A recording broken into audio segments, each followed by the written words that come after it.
ازيكم؟ اظن ده هيبقى فيديو قصير، بس النهارده كنت بفكر في حاجه ليها دعوه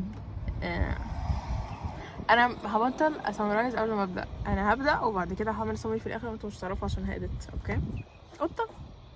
اوكي طيب، النسخه اللي احنا نفسنا نوصل لها من نفسنا، اللي هو النسخه المحققه بتاعتنا دي، لسبب ما احنا بنبقى حاسين ان احنا مش قادرين نوصل لها من ان احنا نبدا دلوقتي. بنبقى حاسين ان احنا تقريبا مش معانا ادوات كفايه، يا اما احنا مش جاهزين لسه، في حاجه محتاجه تحصل قبل ما احنا نبدا ناخد القرارات دي.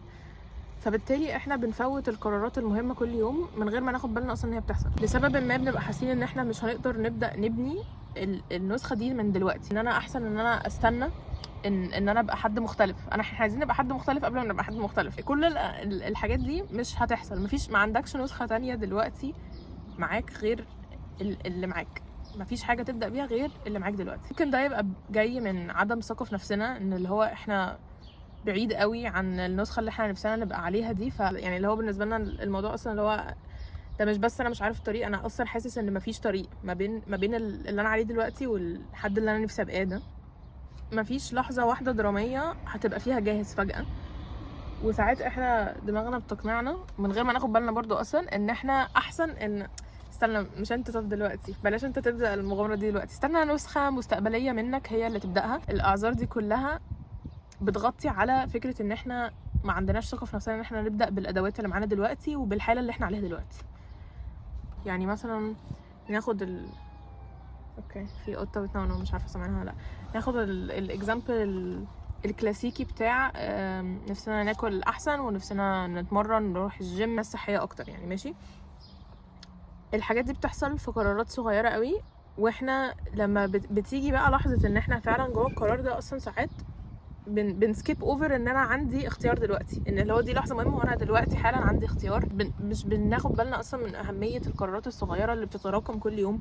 انا هصحى امتى؟ انا هصحى ازاي؟ ايه اول حاجه اعملها اول ما هصحى؟ هقضي وقتي يعني ازاي هقضي وقتي؟ وغير كده برضو ليه احسن ان انت اللي تبدا مش نسخه مستقبليه منك؟ اولا عشان انت مش عارف انت معاك وقت قد ايه. انت ممكن تبقى دلوقتي انت في حته في حياتك قادر ان انت تركز على اهدافك. لو انت بتشوف الفيديو ده ممكن يبقى موضوع كده. وعلى فكره دي يعني دي نعمه احنا مش واخدين بالنا منها، ان احنا مش دايما في حياتك هتبقى قادر ان انت اصلا تفكر في الحاجات دي، ان انت تفكر ان انت عايز تحسن من نفسك وعندك الوقت ان انت تركز على حاجه جديده او تتعلم حاجه جديده، او نفسك اصلا ان انت عندك الحفيزه دلوقتي ان انت نفسك تتحسن.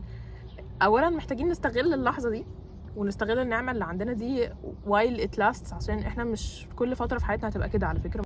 وغير ان انت ما تعرفش انت معاك وقت قد ايه اصلا. يعني افرض طبيت دلوقتي سكت مثلا بعد، انت ما تعرفش معاك وقت قد ايه. فاحنا ليه عمالين بندي نفسنا المستقبليه اللي مش موجوده دي برضو حاجات تعملها لنا، وهي يعني عمرها ما جت.